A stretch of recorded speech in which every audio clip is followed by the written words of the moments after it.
नमस्कार मंडळी, तारिणी या मालिकेचा 25 जुलैचा जबरदस्त प्रोमो आता समोर आलाय। आता इकडे जो केदार आहे तो पुरता फसणार आहे बरं का, कारण आता जामखंडेची इथे कुठून तरी अचानक मध्ये भयानक एंट्री झालेली आहे। चला तर मग पाहूया त्या प्रोमोमध्ये आपल्याला नक्की काय पाहायला भेटलं।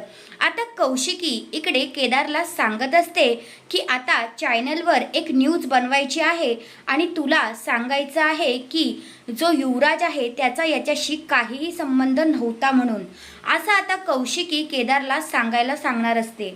तर केदार पण आता ते मुकाट्याने ऐकतो आणि आता तो सांगायला जाणार तेवढ्यातच आता जामखंडेची तिथे एंट्री झालेली असते आणि मग आता त्याला पाहून केदार, कौशिकी सगळेजण घाबरतात। आता कौशिकी विचार करते की हे इथे कुठून आले आणि ते डायरेक्ट लाईव्ह न्यूजमध्ये तिथे येऊन टपलेले असतात बरं का। चॅनलची न्यूज चालू असते, लाईव्ह असतं आणि तिथेच त्या जामखंडे आलेले असतात आणि केदारला उलटसुलट प्रश्न विचारायला सुरुवात करतात आणि केदारसुद्धा आता प्रश्नचिन्हात पडलेला असतो। आणि मग जामखंडे आता केदारला विचारतात की खरंच युवराजचा त्या पार्टीमध्ये काहीच संबंध नव्हता का?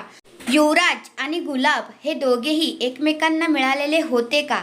तेवढ्यातच आता जो केदार आहे तो होकारार्थी मान डुलवतो आणि हो बोलतो। आता इथे सगळं काही युवराजचं भांडं फुटणार आहे। तर हा आहे तो जबरदस्त असा प्रोमो।